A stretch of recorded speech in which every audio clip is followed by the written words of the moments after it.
कार्यालय रे खाली पड़ी चौकी अधिकारी मिलूनी देखा। बहु पुरातन विज्ञापित परिषद अंचल काशीनगर कार्यालय बहु शोचनीय अवस्था चली। बहु गुरुत्वपूर्ण स्थायी अधिकारी पदवी खाली पड़ी। अस्थायी भावे ब्लॉक कर्मचारी को दायित्व दि जाइथिबा सत्वे ठीक भावे कार्य तुलाउ नाहांती दुईटी दायित्व रे थिबा अधिकारी। एपरिकी ठीक समय रे कार्यालय को आसुनथिबा अभियोग होईछि। एपटे विकास कार्य वर्ष वर्ष धरी अधा पंतारा रे पड़ी रहुछि। वर्तमान सकाळ ऑफिस चलीथिबा बेले मात्र 2 ରୁ 3ଟି कर्मचारी नामक मात्र ऑफिस खोली बसिथिबा देखबा को मिलिछि। विभिन्न काम को नहीं आसीथिबा लोके हताश होई फेरुथिबा अभियोग करछन्ती स्थानीयवासी। अन्यपटे एहाको नहीं परोक्ष भावे स्वीकार करथिबा बेले खाली पड़िथिबा पदवी पूरण पई जिला किमती चली बोले कौन कह आम एजुकेट अफिसर तांकर बापा काल हो गले मु जीवी बोली कहते किंतु सेटा चिट्ठी कलेक्टर सार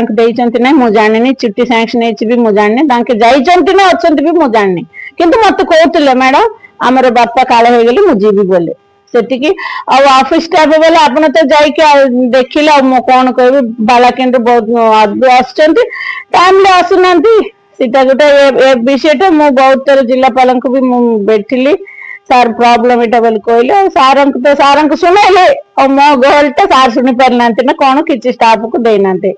एमई रेगुलर आमको नहांती इंचार्ज जेई भी नहांती इंचार्ज बहुत इंचार्ज रखा ऑफिस चलु एमई एमई रे चार्ज रचंती ब्लॉक रो तांके रहउचंती ब्लॉक रो हम एनएससी पे चार्ज रचंती आछंती जेई तो डिस्ट्रिक्ट रे आछंती से भी वीकली 3 टाइम्स आछी 3 दिन तांको देइछंती से 3 दिन रे गुटे दिन छुट्टी पड़ले 2 दिन इमता का वर्क चलुची वर्क भी बहुत पेंडिंग रही जाउची जेई नथिबारु सीटा कहूची पर आज्ञा असिस्टेंट इंजीनियर बोले हमरो हमको तो नहांती एनएससी रे चार्ज रखछन तो थिले तो रेगुलर स्टाफ थिले तो काम हबो इंचार्ज थिले चिंता कहूची तांको भी सेपटे वर्क हमर एनएससी रे वर्क पड़ुची ना चिंता का करिवे डेवलपमेंट वर्क चलुची बोले जेई 2 दिन आछंती 3 दिन तांकी चार्ज देले किंतु से आसुची आसले दिन चलुची टिक स्लो रे वर्क जाको चलुची आगे को हमर वर्षा हो जाउची बहुत वर्क जाको पेंडिंग रही जाउची करी आज्ञा न करले हबे कि आमे सिमती संभाल के जाउछु तांको रिक्वेस्ट करके सिमती जाउछु कथाला जे 1 मार्च 1975 रे काशीनगर एनएससी घोषित था ए भितर दीर्घ पाखापाखि 50 वर्ष अतिवाहित हो सारा किंतु आसान रूपक विकास एपर्यंत काशीनगर हो पारे एथिपई किए दायी आम से संपर्क कौन कहवा मुख्यतः जनसाधारण सचेतनता अभाव रही तेणु प्रशासन ठीक भाव में कार्य करने गुरुत्व देना जहाँफल काशीनगर रे आसान रूपक विकास हो पारि ना यहाँ निश्चित भाव में गोटे निंदनीय कथा कहीं जदि समस्ते ऑफिस कर्मचारी हुंतु बा जेकोसी राजनीतिक व्यक्ति हुंतु समस्ते टैक्स पेयर्स मनी रू दरमा पाती से जनसाधारण हित सपक्ष स्वार्थ सपक्ष कार्य करने उचित एवं गुरुत्व सहित जनसाधारण स्वार्थ किपरि साधित हम से दिगरे कार्य करने उचित एवं समयानुवर्ती हवा निहाती जरूरी जदि समयानुवर्ती से हो पारना ताहले जनसाधारण सहित से ठीक भाव में कार्य करहब ना ओडिशा रे अनेक समस्या रही कौन सी अधिकांश जगार आम देखु ऑफिस रे स्थायी कर्मचारी रहना तेणु जो जो क्षेत्र में सब खाली स्थान रही तुरंत से सब पूरण करा उचित एवं वर्तमान सरकार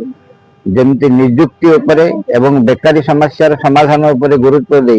जदि सेमाने नियुक्ति दे पारंते ताहले खाली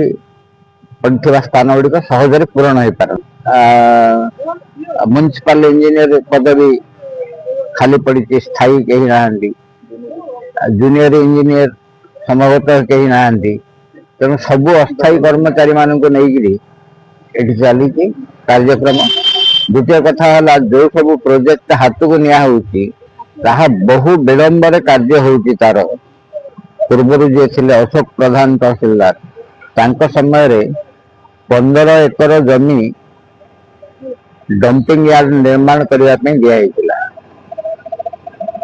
से 15 एकर जमी रे डंपिंग यार्ड ए पर्यंत निर्माण करने पदक्षेप निया जाए सरकार पाखे दाबी रखा कथा